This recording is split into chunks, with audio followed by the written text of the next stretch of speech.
Então, o material que temos na mesa hoje é fascinante. É a transcrição de um sermão, Os Gemidos da Natureza. E ele faz uma coisa bem ousada, né?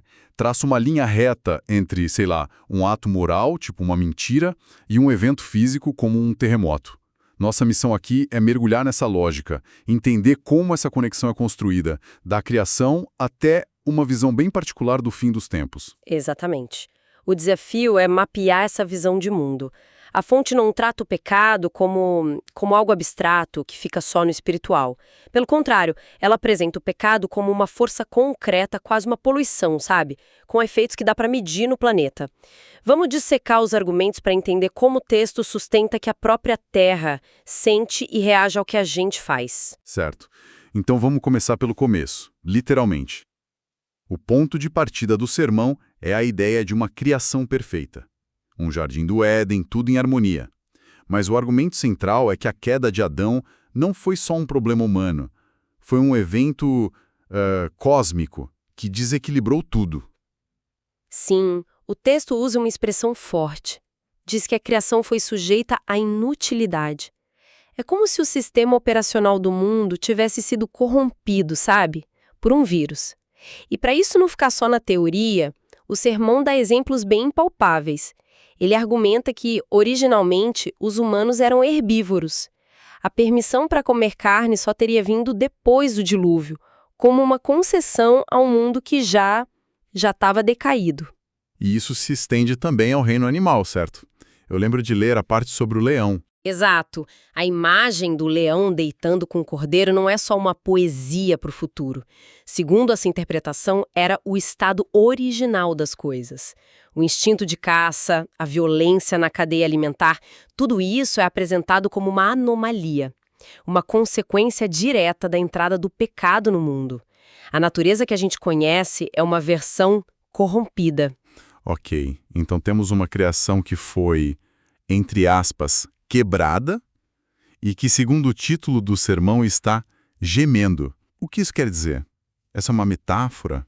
É mais do que isso, e aqui está uma das ferramentas retóricas mais poderosas do texto. Ao dar à natureza gemidos e dores de parto, o sermão a personifica. Ela se torna uma vítima. Isso transforma o conceito abstrato de pecado em algo que causa um sofrimento, visível, audível. Não é mais só uma ofensa a um Deus invisível, é uma agressão direta a um mundo que o ouvinte vê e sente todo dia. A dor da criação ecoa, sabe? Isso cria uma conexão emocional muito mais forte, claro. E essa ideia de uma natureza corrompida, imagino que seja a chave para entender a visão de futuro que o sermão apresenta, o tal do milênio. Precisamente. O milênio é descrito como um momento em que esse reset cósmico finalmente vai acontecer. A natureza vai ser restaurada ao seu estado original do Éden. A imagem que ele usa para ilustrar isso é de uma criança colocando a mão num ninho de cobra sem se ferir. É a reversão completa da maldição. O predador e a presa voltam a conviver em paz. A criação finalmente para de gemer. Se a natureza está sofrendo desde a queda, o sermão deve apontar para um momento em que esse sofrimento atingiu um pico, um clímax.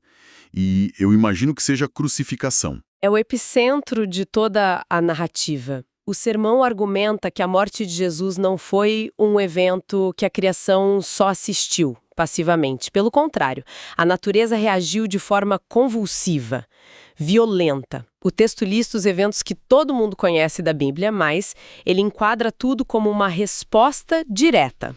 Vamos listar. O primeiro é um terremoto, a terra literalmente tremendo. Sim. Depois, as rochas se partindo. E talvez o mais dramático, a escuridão que cobriu a terra do meio-dia às 3 da tarde. Um eclipse antinatural. Exato. E, por fim, o véu do templo se rasgando. Cada um desses é apresentado como um gemido de agonia da criação. Isso. Não são coincidências ou fenômenos isolados. Nessa lógica, são a reação do mundo físico à morte do seu criador. É a criação protestando contra o assassinato de um justo. E o sermão mergulha ainda mais fundo nos detalhes para reforçar a magnitude do evento. Ele destaca o momento em que Jesus recusa a bebida que ofereceram para ele, o vinho com fel. que funcionaria como um analgésico, né? Isso, Para perfeito. atenuar a dor. Por que ele recusaria? Qual a interpretação que o sermão dá para isso? A interpretação é que ele precisava estar com a mente perfeitamente clara, com a consciência totalmente presente. Ele escolheu sentir cada grama daquela dor. O motivo, segundo o sermão, era para que ele pudesse, em plena posse das faculdades, dizer as palavras: Pai, perdoa-lhes. Ele não queria que sua capacidade de perdoar fosse diminuída pela dor. Espera um pouco. Isso muda tudo. O sermão, então, argumenta que os soldados romanos, Pilatos, a multidão, eles não são os verdadeiros culpados. Eles são vistos só como os agentes. Os instrumentos. A verdadeira causa da morte de Jesus, segundo essa visão, são os pecados de toda a humanidade. Passado, presente e futuro. A mensagem é brutalmente pessoal. O texto diz que cada mentira, cada ato de egoísmo de quem está ouvindo a pregação hoje é mais um prego na cruz.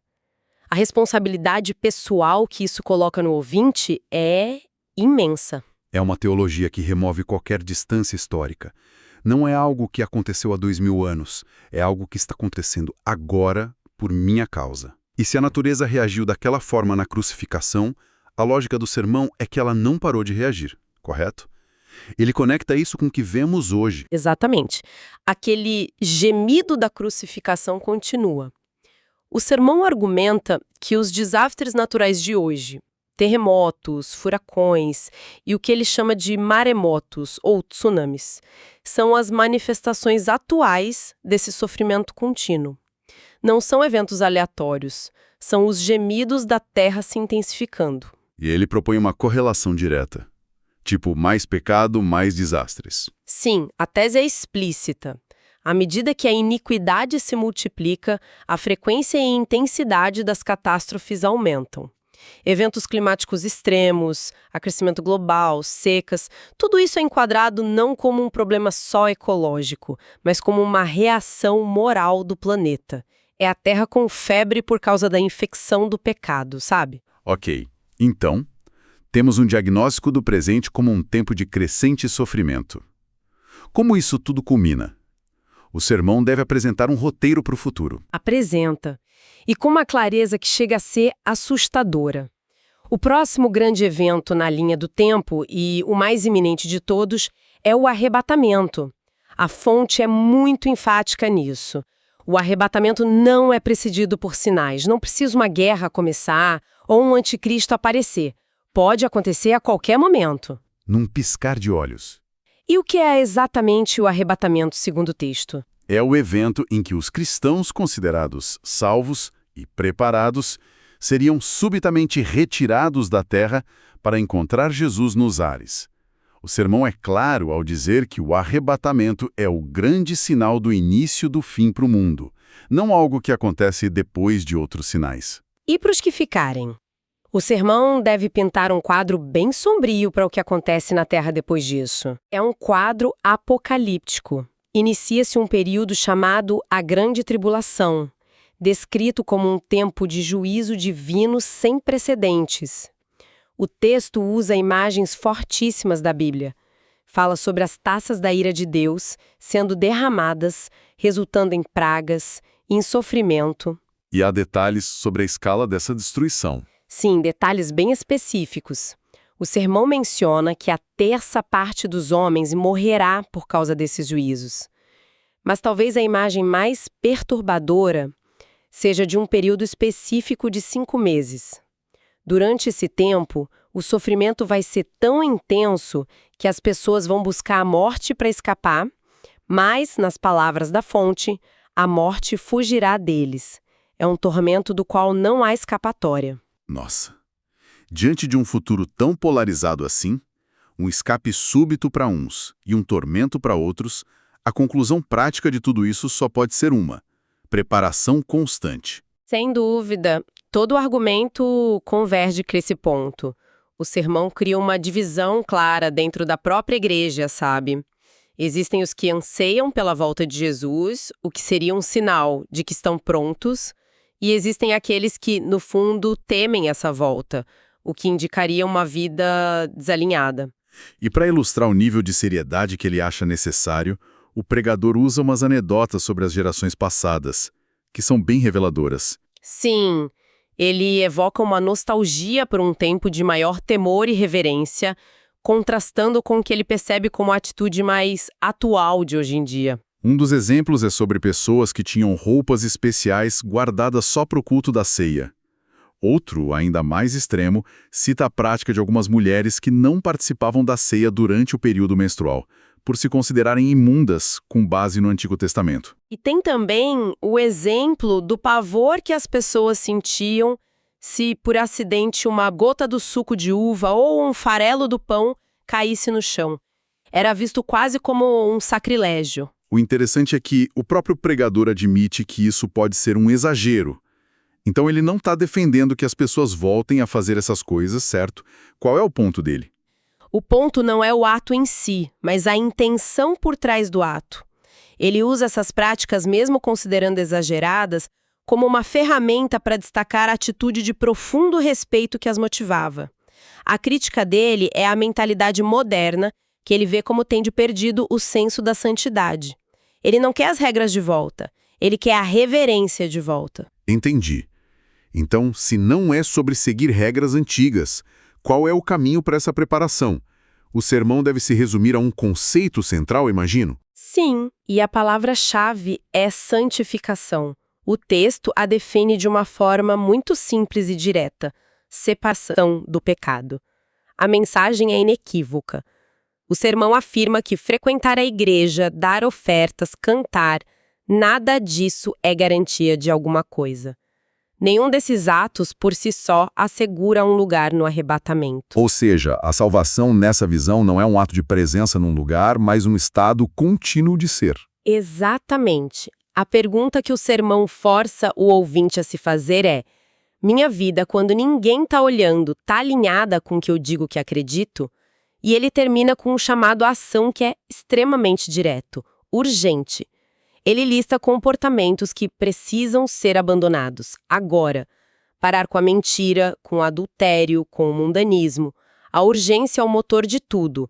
Porque na lógica do sermão, o tempo para se preparar é agora. O próximo segundo pode ser tarde demais. Fazendo um balanço, então, o material que a gente analisou apresenta uma visão de mundo incrivelmente coesa. Não existe essa separação moderna entre o mundo moral e o físico. O pecado tem peso, tem massa e causa estragos literais no planeta. A natureza não é só um cenário, mas uma participante ativa que reage, sofre e, através dos desastres, sinaliza os tempos. E isso nos deixa com uma reflexão final que transcende a concordância ou não com a teologia em si. O texto nos força a imaginar uma perspectiva onde os fenômenos naturais não são eventos aleatórios e impessoais, mas uma forma de comunicação, uma reação de uma criação que geme, independentemente da crença pessoal. Que tipo de mudança de perspectiva ocorreria na nossa sociedade se a gente passasse a ver o mundo natural não só como um recurso a ser explorado, mas como uma entidade que responde, de alguma forma,